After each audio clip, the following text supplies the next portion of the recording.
여러분 안녕하세요. 부자가 되는 가장 빠른 길 100억 마스터플랜 2부 진행의 아나운서 김민주입니다.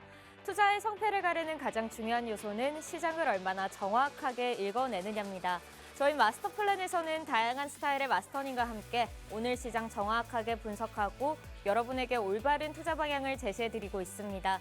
뭘 보고 투자해야 할지 모르겠다, 어디에 투자해야 할지 모르겠다 하시는 분들은 50분 동안 저희 방송 꼭 끝까지 함께 하시면서 오늘 시장 정확하게 분석하시고 내일 시장에서도 성공적인 투자 해보시길 바랍니다.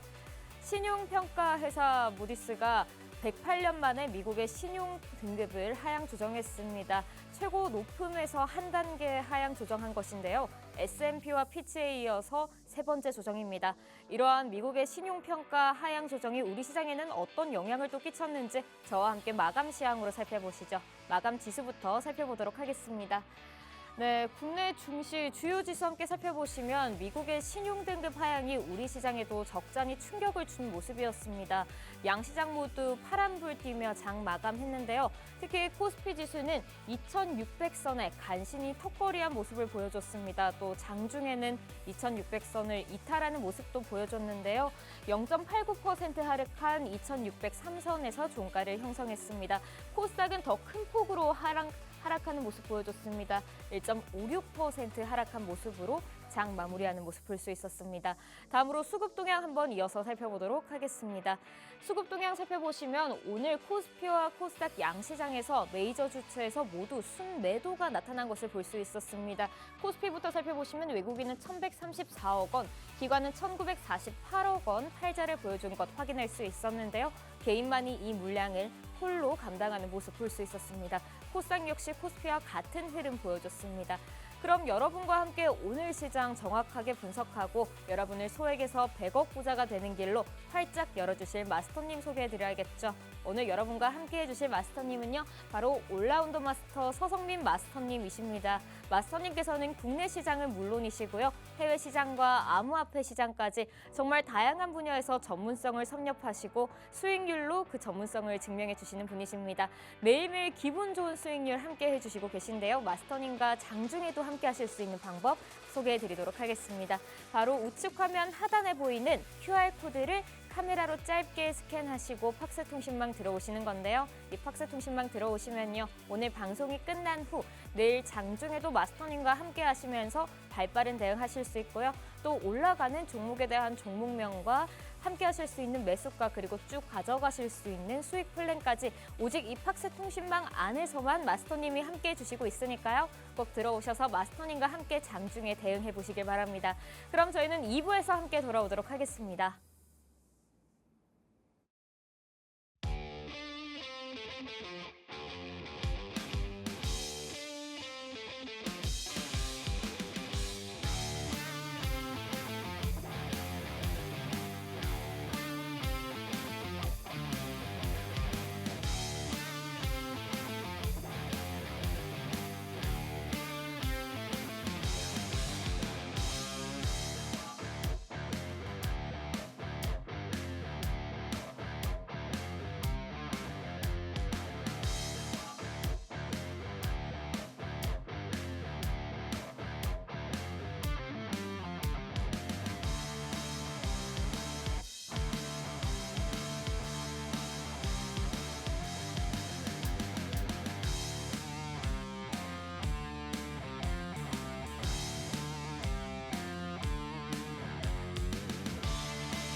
100억 자산의 꿈 여러분도 현실이 되실 수 있습니다. 2부도 한번 힘차게 문 열어보도록 하겠습니다. 2부에서 함께해 주실 마스터님은요. 국내 시장은 물론이고요. 해외 시장과 암호화폐 시장까지 모든 곳에서 전문성을 섭렵하시고 수익률로 그 전문성을 기분 좋게 증명해 주시고 있으신 서성민 마스터님과 함께 보도록 하겠습니다. 마스터님 모셔보도록 하겠습니다. 마스터님 안녕하세요. 안녕하세요. 네, 마스터님 이번 주 시작 월요일장입니다. 네. 주말은 잘 보내셨을까요?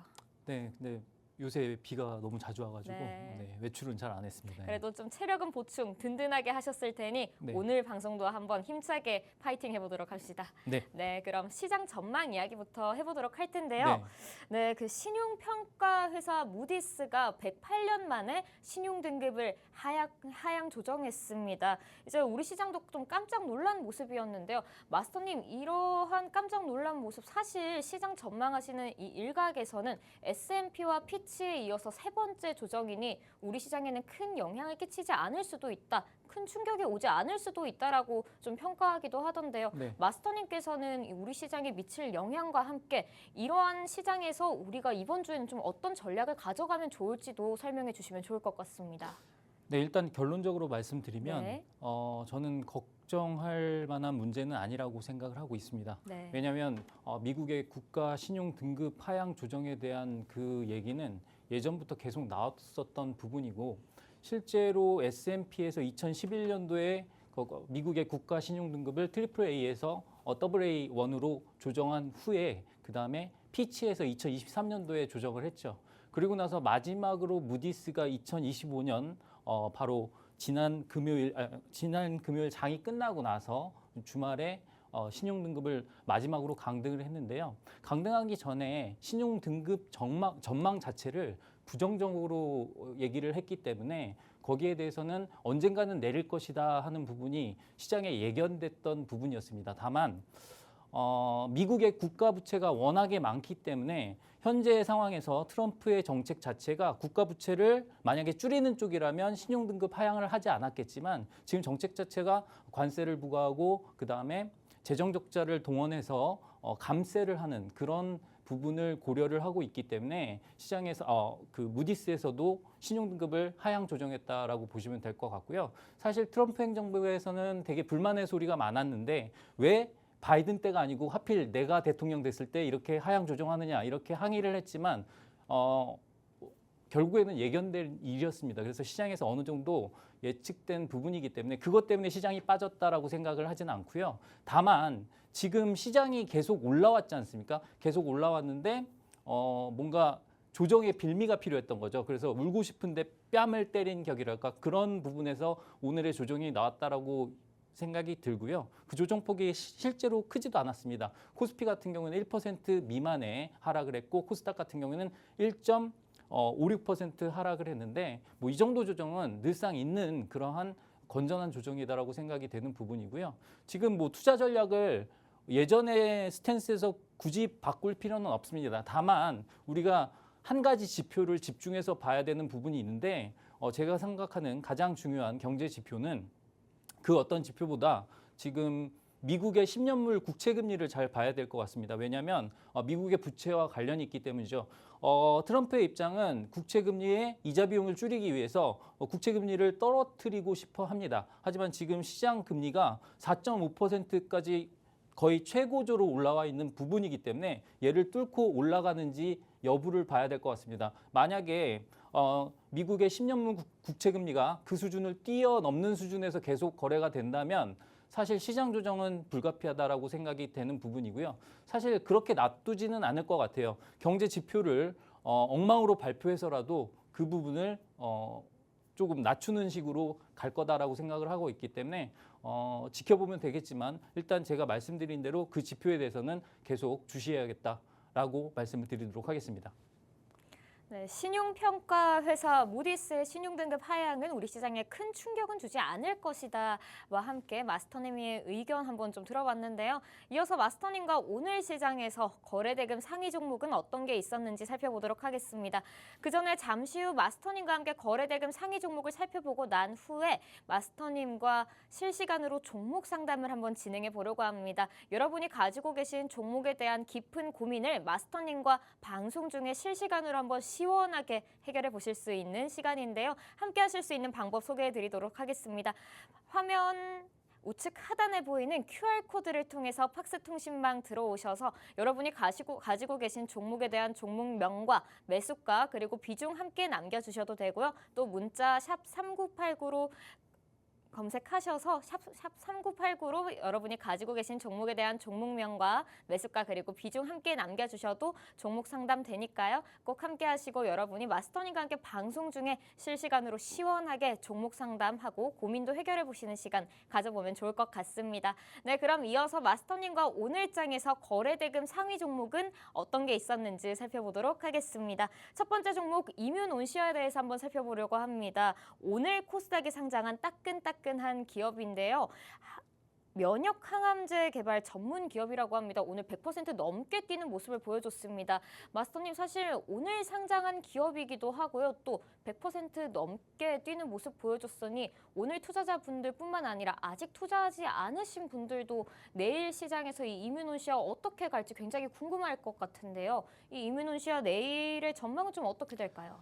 사실은 이뮨온시아 같은 경우에는 오늘 좀 날을 잘못 잡은 부분이 있죠. 그래도 오늘 시장이 안 좋은 날이고 또 바이오 섹터가 많이 빠지고 있을 때 상장을 했기 때문에 100%밖에 오르지 못했다라고 생각이 들고요. 100% 밖에라는 말이 되게 웃기게 들리겠지만 사실 신규 상장 종목 같은 경우에 이 정도의 경쟁률 기관 투자자들의 897대 1 정도의 경쟁률을 기록한 종목 같은 경우에는 사실 따상 수준의 그러한 뭐 200% 이상의 그런 수익률이 나오는 경우가 많았는데 이 종목 같은 경우에는 오늘 날을 잘못 잡았다라고 말씀을 드릴 수가 있겠고요.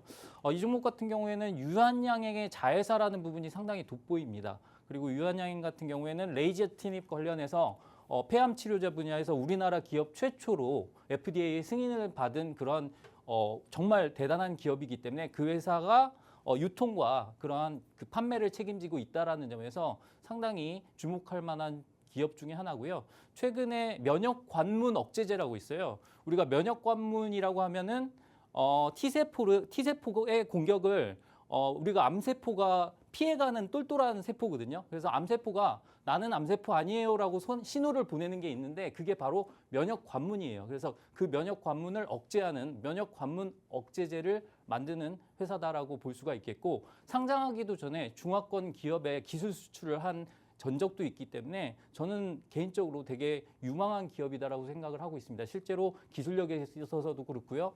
그다음에 또 최근에 이슈가 또 있죠. 아스코 관련해서 미국의 임상종양학회 관련해서도 중대한 임상 결과를 발표할 게 남아있기 때문에 IMC 002에 대해서 임상 결과를 발표할 게 남아있기 때문에 그러한 모멘텀이 있는 회사다라고 말씀을 드릴 수가 있겠습니다. 다만 오늘 상장 날이 안 좋았다라는 건 거꾸로 생각해 보면 오늘 매수할 수 있는 기회를 준 기업이기도 합니다. 다만 이 기업 같은 경우에는 기관 투자자들의 평균 단가가 5,000원 부근에서 형성이 돼 있기 때문에 거기에 관련된 물량 출회는 조금 감안을 해야 될 것 같습니다.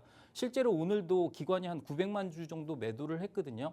그래서 수급적인 측면에서는 별로 안 좋아 보입니다만 기업의 모멘텀이 워낙 좋고 이제 5월 말부터 6월 초까지 있는 아스코 관련해서도 모멘텀이 있는 만큼 관심권에 넣어두고 제가 생각했을 때는 6,000원대 한 초반 정도 가격대 오면 매수를 할 수 있는 그런 종목이 아닌가라고 생각을 하고 있고요. 이 종목은 조금 중장기적으로 그 IMC 002라는 파이프라인의 진행 상황에 대해서 여러분들께서 관심을 가지셔도 되는 그런 종목이다.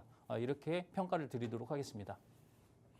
네, 마스터님께서는 이뮨온시아에 대해서 관심을 가지고 한번 진행해 볼 만한 종목이라고 말씀해 주시면서 6,000원대 초반까지 오면은 그때 한번 타이밍을 보고 매수를 한번 해보자라고 마스터님께서 의견을 주셨습니다. 그럼 다음 종목으로 한번 넘어가기에 앞서서 다시 한번 마스터님과 함께 진행될 실시간 종목 상담에 대해서 한번 안내 드리도록 하겠습니다. 여러분이 가지고 계신 종목에 대한 깊은 고민을 마스터님과 방송 중에 실시간으로 한번 풀어볼 수 있는 기회인데요. 문자 샵 3989로 여러분이 가지고 계신 종목명과 매수가 그리고 비중 함께 남겨주셔도 되고요. 나는 문자가 조금 귀찮다 혹은 문자가 조금 어렵다 하시는 분들은 우측화면 하단에 보이는 QR코드로 종목명과 매수가 그리고 비중 함께 남겨주셔도 접수되니까요. 꼭 함께 하시면서 마스터님과 함께 실시간으로 고민 해결해 보시기 바랍니다. 그럼 다음 종목 한번 살펴보도록 하겠습니다. 다음 종목은 하림인데요. 이제 닭고기 세계 최대 닭고기 수출국인 브라질에서 조류 인플루엔자 관련 이슈가 발생하면서 닭고기 가격이 오를 것으로 예상됐고 관련주 오늘 일제히 상승하는 모습 보여줬습니다. 그중에서도 하림 오늘 52주 신고가 달성하는 모습 보여줬는데요. 마스터님 사실 이 조류 인플루엔자 이슈가 쉽게 해결된 문제는 아닌 것 같고 단기적으로 가져갈 이슈도 아닌 것 같은데 이 하림의 오늘 이 신고가 달성한 모습과 함께 상향 추세 앞으로도 좀 기대해도 될까요? 일단은 AI 관련주잖아요. 네. AI가 조류 인플루엔자입니다. 그 인공지능이기도 하지만 에이비안 인플루엔자라고 해서 조류 인플루엔자 바이러스 관련주이기도 하죠. 그래서 브라질 같은 경우에는 지금 우리나라가 전체 수입량의 86%를 의존하고 있고요. 그 다음에 국내 총 소비량의 19.7%를 브라질산 닭고기를 사용을 하고 있습니다. 그러다 보니까 주말에 그런 얘기가 나왔죠. 닭고기 그 비상이 걸려서 닭고기 수급에 문제가 생기는 거 아니냐. 그래서 제가 급한 나머지 교촌치킨 레어 반반을 이틀 연속 사 먹었는데 사실 쓸데없는 행위였어요. 왜냐하면 교촌치킨은 브라질산이 아니더라고요. 국내산이더라고요. 그래서 제가 쓸데없는 짓을 하긴 했지만 맛있게는 먹었습니다.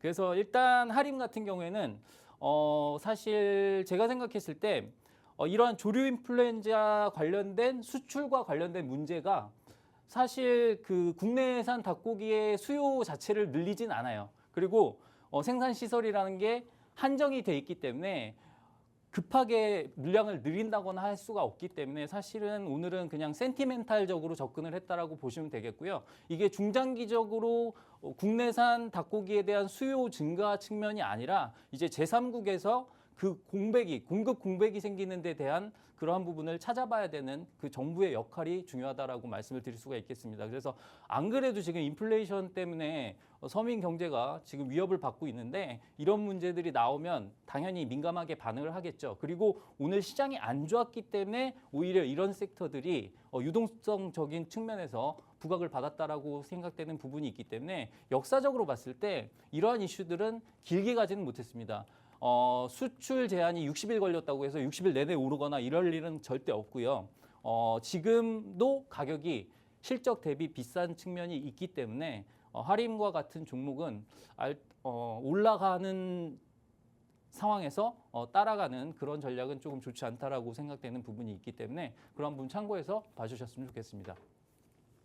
네, 하림에 대해서 오늘 시장이 안 좋았기 때문에 조금 더 주목을 받지 않았을까 생각하신다고 말씀해 주셨고요. 또 조류 인플루엔자 이슈는 길게 가지는 않을 것이라고 또 마스터님께서 의견 함께 주셨습니다. 그럼 마지막 종목 한번 살펴보도록 할 텐데요. 마지막 종목 넘어가기에 앞서서 다시 한번 말씀드리도록 하겠습니다. 이 거래대금 상위 종목을 살펴보고 난 후에는요. 마스터님과 함께 실시간으로 여러분이 가지고 계신 종목에 대한 실시간 종목 상담을 진행해 보려고 합니다. 여러분이 가지고 계신 종목에 대한 종목명과 매수가 그리고 비중을 우측화면 하단에 보이는 QR코드를 통해서 팍스통신망 들어오셔서 남겨주시면요. 실시간으로 마스터님이 방송 중에 여러분이 가지고 계신 종목에 대한 상담을 진행해 드릴 예정이니까요. 꼭 함께 하셔서 여러분도 한번 시원하게 고민 해결해 보시길 바랍니다.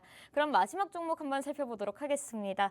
랩지노믹스에 대해서 한번 살펴보도록 할 텐데요. 이제 중국 등 중화권 지역에서 다시금 코로나19 재확산 조짐이 보이자 진단키트 관련주들이 오늘 또 급등세를 보였습니다. 마스터님, 이 랩지노믹스도 오늘 19% 가까운 상승률을 보여줬는데요. 앞으로의 전망 말씀해 주실 수 있을까요? 일단은 코로나 관련주 같은 경우에는 감염병에 관련된 얘기만 나오면 진단키트를 생산하는 업체에 대한 관심이 되게 많이 일어나는 게 사실입니다. 하지만 제가 생각했을 때는 코로나에 대한 사람들의 민감도가 많이 떨어진 상태예요. 그래서 내가 걸린지도 모르고 지나가는 경우가 지금 많다라고 생각이 들고 그리고 오늘 올라왔던 이유는 중화권에 코로나19가 확산되는 부분도 있지만 두 번째로는 그 인도라든가 말레이시아라든가 동남아에서 유행하고 있는 지금 되게 사람들의 치사율이 높은 니파 바이러스라는 게 법정 1급 감염병으로 지정될 거라는 그런 예고 때문에 지금 움직이고 있는 부분이 있습니다. 그래서 그 부분을 감안을 했을 때 코로나19 이후에 5년 만에 새로운 18번째 1급 법정 감염병이 생기는 거기 때문에 거기에 대한 공포 심리가 작용을 했다라고 생각되는 부분이 있고요. 하지만 우리나라에 지금 감염자는 한 명도 없습니다. 다만 경계는 해야 되겠죠. 그래서 여행객들에 대한 당부와 그런 그 여행 자제에 대한 목소리가 있었는데요. 사실 이러한 부분들을 우리가 조심해야 될 부분이지 주가 전략에 활용하고 이런 부분은 저는 아니라고 생각을 하고 있거든요. 물론 어쩔 수 없이 나중에 또 진단 키트 쪽으로 수급이 쏠릴 수도 있겠지만 지금 현재로서는 그러한 부분보다는 아까 말씀드렸던 할인과 마찬가지로 얘도 마찬가지입니다. 지금 시장의 수급이 공백이 있기 때문에 오히려 이러한 가벼운 종목들에 조금 수급이 쏠린 부분이 있다라고 생각되는 부분이기 때문에 지속성에 대해서는 저는 노라고 말씀을 드리도록 하겠습니다. 네, 마스터님께서 랩지노믹스의 이 상향 추세 지속성에 대해서는 앞으로 좀 기대하기는 어려울 것 같다라고 의견을 주셨고요. 네, 지금까지 마스터님과 함께 2부에서는 시장 전망과 함께 거래대금 상위 종목은 어떤 게 있었는지 살펴봤습니다. 이어서 오늘장에서 좀 여러분이 가지고 계신 고민을 한번 해결해보는 시간을 가져보려고 하는데요. 네, 지금 실시간으로 종목 상담이 들어왔습니다, 마스터님. 네. 한번 종목 상담 진행해 보려고 하는데요. 먼저 프레스티지 바이오로직스 종목에 대해서 고민을 신청해 주셨고요. 17,400원에 매수를 하셨다고 합니다. 또 비중은 12% 가지고 있다고 하시는데요. 우리 투자자분의 고민은 어떻게 해결해 드리면 좋을까요? 프레스티지 바이오로직스를 얼마에 매수? 17,400원에 매수하셨다고 합니다. 비중은 12%로 가지고 계시다고 합니다. 자, 이 종목 같은 경우에는 사실 17,400원을 간 적이 네. 없는데 아마 뭐 중자라든가 이런 부분을 반영을 해서 말씀을 하신 것 같아요. 반영을 하지 않고 말씀을 하신 것 같은데 지금 그 매수가에 대해서 다시 한번 말씀을 해주셔야 되는 게 맞는데 그냥 진행을 하도록 하겠습니다. 사실은 이 종목 같은 경우에는 차트상으로 말씀을 드릴 수밖에 없거든요. 지금 거래가 많이 죽어 있는 상황이에요. 사실 이 종목은 최근에 계속해서 주가가 하향 곡선을 그렸던 그런 종목이고 지금 최고가 대비해서 거의 반토막 이상 나 있는 종목입니다. 이런 종목들은 일단 거래량이 수반되어야 된다는 부분이 있거든요. 그래서 지금 그 임상시험과 관련된 그런 이슈가 있거나 어떠한 이슈로 인해서 거래량이 붙어야 됩니다. 그러니까 시장에 관심이 멀어진 종목이라는 얘기죠. 오늘만 하더라도 37,000주 거래가 됐습니다. 그러면 3,900원짜리 37,000 주면 한 5억 갖다가 이 종목에 딱 집어넣으면 이 종목 움직일 수 있는 정도가 되는 거예요. 그래서 너무 거래량이 적은 종목이기 때문에 일단 거래가 터질 때까지 기다리는 방법밖에 답이 없다. 지금 뭐 매도하셔라라고 말씀을 드릴 수 있는 구간도 아니고요. 지금은 일단 기다려야 된다라고 말씀을 드릴 수가 있겠고 언제까지 기다리느냐? 일단은 거래량이 붙을 때까지 기다려야 된다. 어느 정도? 일단 거래 기준으로 봤을 때 100만 주 이상은 거래량이 붙어야 됩니다. 그래서 시세가 났었던 시절을 보면 이때 570만 주가 거래됐던 게 최고 거래량을 기록한 만큼 이 종목은 거래량이 그렇게 많지가 않은 종목이에요. 가격 대비해서. 그래서 이 종목은 지금 현재 수준에서도 100만 주 이상은 무조건 거래를 실었을 때만 상담이 가능한 종목이고 현 수준에서는 일단은 고가에 물리신 거기 때문에 고가에 지금 가지고 계신 거기 때문에 지금 탈출 전략도 지금 현재로서는 없습니다. 일단은 거래량이 수반될 때까지 기다리셔야 된다라고 말씀을 드릴 수가 있겠고요. 만약에 이제 100만 주 이상의 거래량이 실리게 되면 다시 한번 통신망에 말씀을 해주시면 제가 그때 라이브라든가 열어서 상세하게 말씀을 드리도록 하겠습니다. 네, 우리 투자자분 마스터님께서 이 프레스티지 바이오로직스에 대해서 100만 주 이상 거래량이 붙을 때까지 기다리셔야 한다고 말씀해 주셨고요. 그 이후에 마스터님과 함께 하실 수 있는 방법은 이 팍스 통신망에서 함께 하시면 되니까요. 그때까지 함께 마스터님과 기다리시면서 수익도 한번 내보실 수 있는 방법 찾아가 보시면 좋을 것 같습니다. 그럼 다음 종목 상담 한번 이어가 보도록 하겠습니다. 다음 종목은 마녀공장에 대해서 종목 고민 상담을 남겨주셨습니다. 마녀공장 21,200원에 매수하셨고요. 5%의 비중을 가지고 있다고 하십니다. 우리 투자자분은 어떻게 고민을 해결하면 좋을지 마스터님과 함께 살펴보도록 하겠습니다. 마스터님 지금 손실권 중이신데요. 네. 우리 투자자분께서 굉장히 좀 상심이 깊으실 것 같아요. 이 고민은 어떻게 해결하면 좋을까요? 사실 마녀공장 같은 경우에는 그 화장품 관련 섹터에서 실적적으로 괜찮은 부분이 있기 때문에 그리고 그 미국 매출 부분을 생각을 했을 때 계속해서 가지고 갈 수 있는 그런 종목이다라고 말씀을 드릴 수가 있겠는데요. 지금 이제 일단 5%만 가지고 계시기 때문에 충분히 전략이 가능합니다. 그래서 제가 생각했을 때는 일단은 이 종목 같은 경우에는 현재 가격대 말고요. 15,000원대의 지지 여부를 확인하시고 나서 그다음에 만약에 15,000원을 지지하고 나서 반등하는 모습이 나온다. 그리고 거래량이 실린다라고 한다면 15,000원 부근에서 5% 추가 매수를 하셔서 2만 원 부근에서 매도하는 전략이 충분히 구사 가능하다라고 설명을 드리도록 하겠습니다. 지금 업황과 그런 종목이 나쁘지 않기 때문에 이 종목 같은 경우에는 조금 지켜볼 수 있다라고 정리를 해드리도록 하겠습니다. 네, 마스터님께서 마녀 공장에 대해서는 15,000원대 한번 잘 지켜보시고요. 그때 기회가 된다면 추가 매수하시고 2만 원대 초반에서 함께 이제 수익으로 실현하시는 방법 함께 말씀해 주셨습니다. 이 정확한 매수가와 목표가까지 말씀해 주셨으니까요. 우리 투자자분 굉장히 좀 시원하게 고민이 해결되셨을 것 같은데요. 우리 투자자분에게도 도움이 됐으면 좋겠습니다. 다음 종목도 한번 이어서 살펴보도록 하겠습니다. 다음 종목은 오토엔 4,800원에 20%의 비중을 가지고 있다고 말씀해 주십니다. 네, 지금 오토엔이 3,815원이죠. 손실권인데요. 우리 투자자분의 고민은 어떻게 해결해 드리면 좋을까요? 네, 오토엔 같은 경우에는 지금 자동차 플랫폼 기업 중에 하나인데 사실 이 종목 같은 경우에는 좀 제가 라는 탄식을 냈던 이유가 뭐냐면 이 종목 3,000원짜리가 7,000주가 거래가 됐습니다. 제 통장 털어서 사면 지금 상한가 만들 수 있을 것 같은데요. 죄송하고요. 이런 말씀 드려서 죄송하고 시장의 관심에서 그만큼 멀어져 있는 기업이라는 말씀이에요. 그래서 이 종목 같은 경우에는 지금 시가총액 수준이 500억 미만입니다. 게다가 이렇게 가벼운 기업이 지금 시장의 관심을 받은 적이 한 번도 없다는 거는 사실은 매매하기가 상당히 힘든 종목이다라고 말씀을 드릴 수가 있겠고 사실 이러한 거래 대금이 계속 진행이 되잖아요.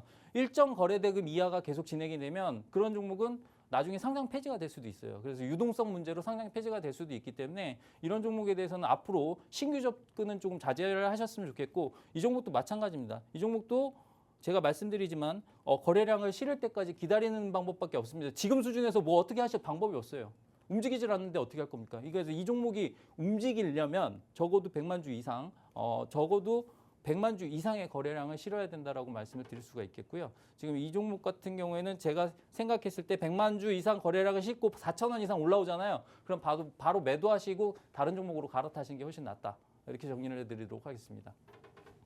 네, 오토엔도 신규 접근은 좀 위험하다고 말씀해 주시면서 우리 투자자 분께는 이제 거래량이 실리기까지 좀 기다리셔야 한다라고 말씀해 주시면서 정확한 매도가까지 말씀해 주셨는데요. 좀 마스터님의 말씀 함께 참고하시면서 우리 투자자분도 이 종목 앞으로 잘 가져가 보시길 바랍니다. 그럼 이어서 다음 종목 한번 살펴보도록 할 텐데요.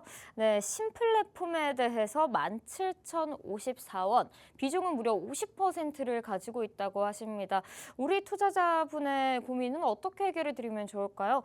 마스터님, 우리 투자자분도 현재 지금 손실권에 있으시네요. 신플랫폼 이거 어떻게 좀 해결하면 좋을까요? 사실 상장된 지 얼마 안 된 종목이고 네. 지금 IoT 플랫폼 관련해서 조금 주목을 받았던 종목 중에 하나예요. 근데 이런 종목들의 특징이 뭐냐면 지금 신규 종목 같은 경우에는 차트상의 해석이 조금 제한이 되는 부분이 있는 게 차트는 심리를 나타낸다고 하잖아요. 그 심리가 모아지기는 조금 짧은 기간이기 때문에 상장된 지 거래일수 기준으로 39일밖에 되지 않았기 때문에 약간 차트를 보는데 무리가 약간 있습니다. 하지만 이 종목의 그냥 현재 수준을 놓고 말씀을 드리면 충분히 모멘텀을 받을 수 있는 재료를 가진 종목이면 확실합니다만 지금 실적 측면에서는 아직도 비쌉니다. 이거 보시면 지금 신플랫폼 같은 경우에는 지금 신성장 기업이기 때문에 지금 매출은 나오고 있지만 매출은 조금씩 늘어나고 있습니다. 하지만 영업이익이 나지 않고 있는 종목이기 때문에 약간은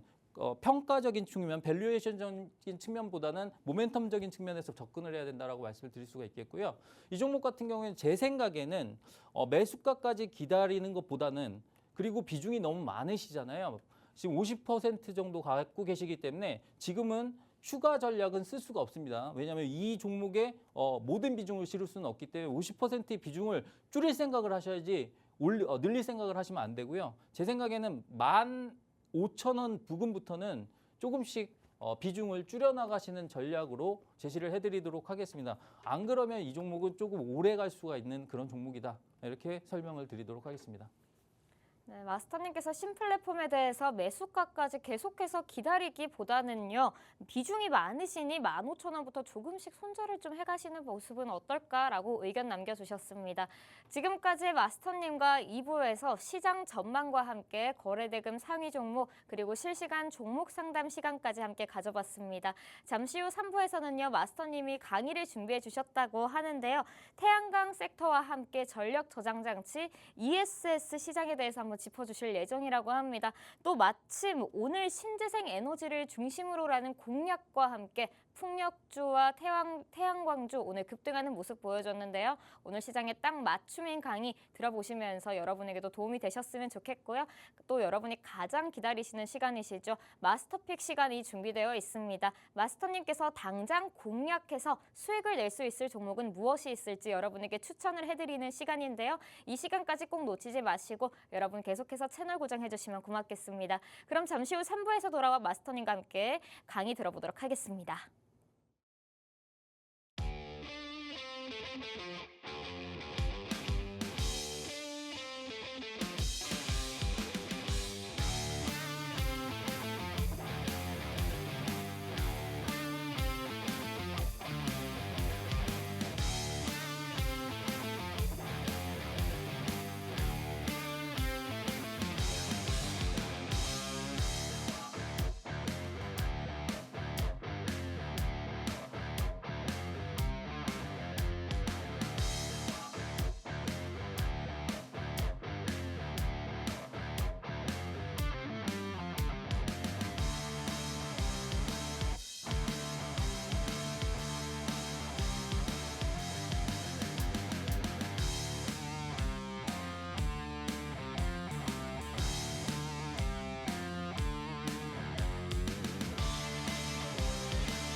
백억 자산의 꿈 여러분도 현실이 되실 수 있습니다. 3부도 한번 힘차게 문 열어보도록 하겠습니다. 3부에서는 마스터님의 강의를 한번 들어보도록 할 텐데요. 팍스통신망에 미리 들어와 계신 분들은 잘 아시겠지만 우리 마스터님께서는 굉장히 시장 브리핑을 참 잘해주십니다. 오늘은 태양광 섹터와 함께 전력 저장 장치 시장에 대해서 마스터님이 강의를 준비해 주셨다고 하니까요. 꼭 잘 들어보시고 여러분의 계좌에도 좀 도움이 되도록 빨간 불빛을 피울 수 있는 강의 한번 들어보셨으면 좋겠습니다. 그럼 마스터님 모셔서 오늘 강의 들어보도록 하겠습니다. 마스터님, 오늘 강의에 대해서 한번 자세하게 설명해 주시죠. 네, 오늘은 일단 태양광주가 왜 강했는지 그리고 그 움직임을 한번 잘 살펴보고 거기에 관련해서 우리가 주목할 섹터에 대해서도 공부를 해보는 시간을 가지도록 하겠습니다. 그리고 마지막에는 여러분들께서 공략하실 수 있는 종목 힌트까지 드릴 테니까 꼭 끝까지 시청하셔서 좋은 결과 얻어가시길 바라겠습니다. 그럼 시작하도록 해보겠습니다. 자, 우리가 시작하자마자 하나솔루션의 차트를 볼 텐데요. 최근에 야구도 그렇고 하나그룹이 상당히 잘 나가고 있죠. 그래서 하나그룹 중에서 하나솔루션, 우리가 태양광 대장주라고 할 수 있는 하나솔루션의 차트를 볼 텐데요. 일본 기준으로 보시면 사실 이 종목이 시총이 6조가 넘는 기업입니다. 그런데 지금 거의 1개월에 100% 이상의 상승률을 보여줬습니다. 그래서 2만 원 부근에서 거의 최고가 4만 750원까지 수직 상승하는 기염을 토했는데 이런 종목은 개인이 산다고 올라갈 수 있는 종목이 아니에요. 기관 투자자들이 정말 어마어마하게 쓸어 담았기 때문에 이 정도 올라갈 수 있었다. 그럼 기관 투자자가 왜 샀을까요? 실적이 좋아지기 때문에 샀겠죠. 그래서 그러한 부분들을 반영해서 올랐던 종목입니다. 그래서 여러분들이 이렇게 생각하실 수 있어요. 한 1개월에 100%나 올랐다고 이 종목이 의아할 수도 있습니다. 그런데 많이 오른 것 같죠. 근데 한번 볼까요?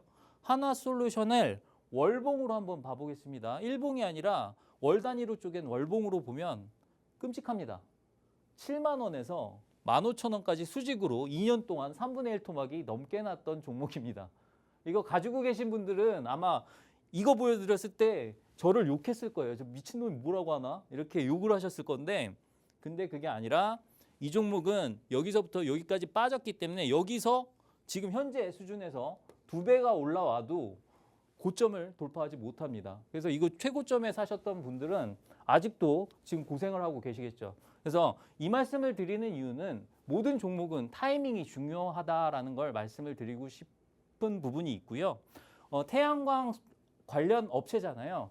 전력 관련 업체 이런 종목들 신재생 에너지 관련 섹터는 정부의 보조금이라든가 정책적인 모멘텀을 상당히 많이 받습니다. 이때 기준으로 생각을 하면 바이든이 집권을 했을 때 이렇게 올라갔다가 생각보다 실적이 안 나오니까 이렇게 떨어졌던 부분이거든요. 그런데 지금 거꾸로 생각해 보면 트럼프가 집권했는데 이렇게 올라간다고 이렇게 얘기를 할 수도 있는 겁니다. 그만큼 전력이 부족하기 때문에 이런 현상이 생기는 거다라고 말씀을 드릴 수가 있겠고요. 이걸 말씀드리려고 이 차트를 보여드린 게 아니고 우리가 공부를 하기 위해서 일단은 예를 보여드린 거예요. 그럼 넘어가 보겠습니다. 태양광 섹터가 강세를 보였던 이유에 대해서 제가 설명을 해드릴 텐데요. 한번 보실까요? 자, 현재 AI 데이터 센터 관련해서 구축 가속화가 일어나고 있습니다. 최근에 사우디아라비아, 아랍에미리트 관련해서도 데이터 센터 얘기가 나왔잖아요. 그럼 데이터 센터에 뭐가 들어갑니까? GPU가 들어가죠. 그럼 GPU를 돌아가려면 전력이 필요합니다. 근데 그 전력이 그냥 들어가는 게 아니라 일반 데이터 센터에 3배에서 5배 용량의 전기가 들어갑니다. 근데 전기가 지금 부족하잖아요. 전기차에, AI에, IoT에 모든 게 전기로 돌아가는 세상이기 때문에 전력의 발전원이 부족한 상황입니다. 그래서 석유로만도 안 되고요. 그다음에 석탄으로만도 안 됩니다. 원자력 추가해도 안 돼요. 그래서 신재생 에너지가 꼭 필요합니다. 그리고 거기에다가 지금 환경오염, 온실가스 저감 문제 이런 부분 때문에 지금 친환경 에너지, 신재생 에너지가 주목을 받고 있는 겁니다. 근데 거기에다가 이 중에서 가장 싼 발전원은 태양광입니다. 뭐니 해도. 왜? 발전 비용이 상당히 낮아요. 최근에 거의 한 10년, 20년 동안 태양광의 패널 가격이 거의 80% 이상 하락했습니다. 누구 때문에? 중국 때문에. 여기서는 덕분에겠죠. 근데 이따가는 때문에입니다. 그래서 지금은 중국 덕분에 발전 비용이 상당히 낮아진 부분이 있고요. 그리고 짧은 설치 기간이다. 태양광은 설치하는데 1년, 2년이면 됩니다. 그런데 원자력은 10년에서 15년이 걸리고요. 그 다음에 화력 발전이라든가 풍력 같은 경우는 적어도 5년이 걸려요. 그러다 보니까 지금 모자란 전기를 채우기 위해서 가장 많이, 특히나 미국에서 가장 많이 생산하고 있는 게 바로 태양광 발전입니다. 그리고 빅테크만 하더라도 여기 메구마라고 써 있는데 메타, 구글, 마이크로소프트 얘네들 다 태양광 발전에 대한 계약을 이미 맺은 상태예요. 그래서 신재생 에너지로 넘어가기 위한 그러한 정책을 피우고 있다라는 측면에서 봤을 때 태양광은 우리가 주목을 하지 않을 수 없다라는 부분이죠. 그리고 최근에 중국 주요 기업들이 모듈 가격을 인상했습니다. 이 말이 뭐냐면 아까 말씀드렸잖아요. 중국이 워낙에 싸게 생산을 하다 보니까 우리나라 기업들이 가격 경쟁력이 없었습니다. 얘네가 그냥 덤핑을 해버리는데 우리가 거기서 버텨날 수가 없었죠. 그런데 최근에 모듈 가격을 인상하면서 우리나라 태양광 패널의 가격이 올라갔고요. 그러니까 거기에 대해서 P가 올라간 거니까 이 P는 프라이스입니다. 제품의 가격, 우리가 그 기업의 이익은 P와 Q의 함수로 이루어지는데 이 가격이 올라가다 보니까 수익성이 개선되겠구나 이렇게 된 겁니다. 그래서 그렇게 됐고요. 그리고 최근에 동남아산 셀에 대해서 셀과 모듈에 대해서 AD 반덤핑 그리고 CVD 상계 관세를 부과하겠다라고 하면서 몇 %까지 우리가 말레이시아, 캄보디아 이런 데서 생산한 거에 대해서 3,404%까지 관세를 부과하겠다라고 얘기를 했습니다. 이게 왜 그렇습니까? 중국이 우회 수출을 한다라고 생각을 해서 이런 부분을 조사해서 얘네한테 관세를 이렇게 때려버리니까 상대적으로 누구만 남았다? 한국 기업만 남았다. 우리나라 기업만 남았다라고 생각을 해주시면 될 것 같습니다. 그리고 최근에 미국 내에서 셀이 상당히 부족한 상황이에요. 셀 쇼티지. 이 부족하면 뭡니까? 공급해주는 사람이 필요하죠. 누가 공급을 해야 되죠? 그나마 싸게 해줄 수 있는데 그게 누굽니까? 바로 우리나라요. 왜? 얘네는 관세 때문에 싸게 공급을 할 수 없으니까. 그래서 우리나라에서 가장 잘 나가고 있는 하나솔루션이 미국의 수출도 잘하고 있고 미국 주택시장의 태양광 관련해서 패널의 30% 이상을 차지하고 있는 하나솔루션의 주가가 부각받았다라고 보시면 될 것 같습니다. 자, 그런데 이 태양광 관련해서는 이슈가 하나 있어요. 여러분들이 생각하지 못하셨던 부분이 있는데 제가 그럼 이제서라도 태양광을 봐야겠다가 아니라 이미 100%가 오른 하나솔루션 같은 태양광을 보자는 얘기가 아니라 여기 관련된 이슈를 살펴보고 여기서 찾을 수 있는 새로운 섹터를 보자라고 말씀을 드리는 겁니다. 자, 이게 원자력 관련 업체에서 낸 의견이에요. 태양광 ESS 설치비만 464조. ESS는 S가 아닙니다. 에너지 스토리지 시스템. 그래서 태양광 같은 경우에는 햇빛이 쬐을 때 전기를 생산을 해내잖아요. 근데 우리가 밤에 쓰려면 그 전기를 저장을 해놨다가 써야 됩니다. 그래서 태양광 발전의 문제점이 적시성, 그때그때 쓸 수 없다라는 문제가 있기 때문에 전력 수급이 불안정하다라는 거예요. 그래서 뭐가 필요합니까? 무조건 ESS가 있어야 됩니다. 그래서 그걸 설치하려면 464조가 드니까 결국엔 태양광은 경제적이지 않다라고 원자력 업계에서 주장을 하는 거예요. 그러니까 이 얘기는 뭡니까? 원자력을 건설해라라는 얘기인데 이것 때문에 또 원자력 가격이 원자력 관련 업체들의 주가가 올라가긴 했지만 우리가 이걸 보려는 게 아니라 실제로는 뭘 보려는 겁니까? 태양광을 하려면 뭐가 필요하구나? ESS가 필요하구나를 보려는 겁니다. 그러면 우리가 봐야 할 섹터는 뭡니까? ESS가 되겠죠. 그래서 에너지의 저장이 필수이기 때문에 ESS 구축에 대해서 지금 정부가 의무화를 하고 있습니다. 그래서 공공기관 같은 경우에는 ESS 설치를 의무화하고 있는데도 그 이행률이 높지가 않아요. 그 말은 뭡니까? 결국엔 이행률이 높지 않으니 지적을 받을 거고 지적을 받으면 다시 지어야 되겠죠. 그래서 구축이 결국 될 수밖에 없다. 그래서 우리가 주가를 봐야 된다라는 겁니다. 그래서 ESS가 어떻게 구성되는지 지금 시간이 많지 않습니다. 여러분들 종목 상담을 해드리느라고 제가 강의했던 부분을 다 할 수 있을지 모르겠는데 조금 빨리 랩처럼 진행하도록 하겠습니다.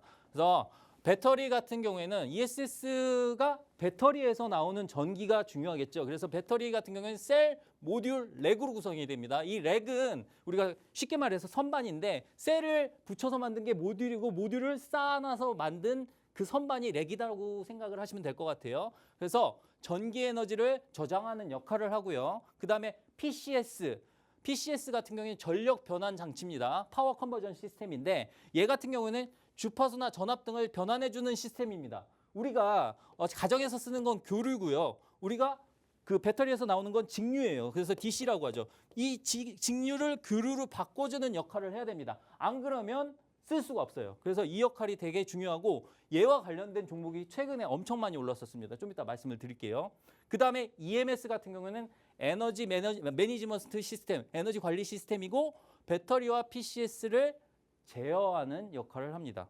그 다음에 BMS 같은 경우는 배터리 관리 시스템인데 배터리를 모니터링하여 셀 수명을 예측하는 중요한 역할을 하기 때문에 종합적으로 ESS는 이러한 구성을 가지고 있다는 거 여러분들이 보실 필요가 있겠고 그럼 ESS의 시장 규모를 봤을 때 자, 2024년도 대비해서 2035년도에 몇 배가 늘어납니까? 거의 10배 가까이 늘어나죠. 그 시장 규모가 13조 규모까지 늘어나기 때문에 ESS 시장을 안 볼 수가 없구나라는 거 여러분들이 분명히 아시게 될 겁니다. 자, 그런데 그러면 관련주가 도대체 뭐가 있는데? 자, 아까 배터리 말씀드렸죠. 배터리는 우리나라 대장은 삼성 SDI고요. LG 에너지 솔루션이 있습니다. 그 다음에 PCS 관련해서 효성중공업이 있는데 얘는 별표짝. 이따가 주가가 얼마나 올랐는지 보시면 여러분들이 거의 입에 거품이 생기실 겁니다. 그래서 얘는 시스템 구축까지 통합적으로 진행을 하고 있고요. 그리고 시스템의 통합 구축, 아까 BMS와 그 다음에 EMS까지 합해가지고 포스코 DX라든가 LS 일렉트릭 같은 통합 솔루션 관련 업체가 있다라는 거 여러분들이 아실 수가 있습니다. 그러면 이런 종목들을 모두 다 ESS가 좋으니까 뭐든 사면 되겠지 하고 사시면 어떤 결과가 있는지 한번 볼까요? 비교를 해볼까요? 자, 삼성 SDI 80만 원 같은 게 지금 20만 원 하고 있습니다. 16만 원 하고 있어요. 미쳤죠? 효성중공업 자 8,530원 하던 게 지금 57만 원입니다. 네, 비교가 되시죠? 얘는 PCS고요. 얘는 뭡니까? 배터리 업체입니다. 얘가 주가가 이렇게 된 이유는 2차 전지 관련주고 배터리가 중심이기 때문에 거기에 관련된 움직임이 주요하게 먹히지 못했던 부분이고요. 실적과 관련해서도 개선이 없었던 부분이고 얘 관련해서는 뭡니까? PCS 관련해서 그리고 전력 설비, 변압기라든가 이런 거에 관련된 최근에 이슈가 있었기 때문에 이렇게 주가가 오를 수 있었다라는 거죠. 그러니까 아무거나 사면 됩니까? 안 됩니까? 안 되겠죠. 그래서 제가 말씀드리겠습니다. 이 중에 그럼 가장 최고의 ESS 관련주는 뭘까? 원래는 여기 쉬었다 가야 되는데 쉴 시간 없죠. 바로 넘어갑니다. 그래서 지금 뜨고 있는 시장을 보도록 할 텐데요. HVAC 시장의 성장이라고 할 텐데 우리가 HVAC 하면 여기가 히팅이고요. 그 다음에 벤틸레이션이고요. 히팅이 난방이죠. 벤틸레이션은 이거는 환기입니다. 그럼 AC는 뭡니까? AC. 네, 에어 컨디셔닝입니다. 그래서 공기 조절이에요. 그래서 열 난방 공기 조절 시장이라고 보면 되는데 쉽게 말해서 공조기를 말하는 겁니다. 이 시장이 성장세가 상당히 뚜렷하게 나타나고 있습니다. 그래서 이런 형식으로 들어가요. 배터리 렉이 있는데 여기 쿨링하는 시스템이 여기 딱 같이 들어가야 되는 거예요. 그래서 우리는 뭘 볼 거냐면 이 쿨링 시스템을 볼 겁니다. 이게 ESS만 필요한 게 아니죠. 뭐에도 필요합니까? 데이터 센터에도 필요해요. 그래서 이중으로 호재가 있는 그러한 시장이고 또 하나 삼성전자가 최근에 독일의 플렉트 그룹을 인수했다. 자, 보세요. 이게 2025년 5월 14일 날 나온 소식입니다.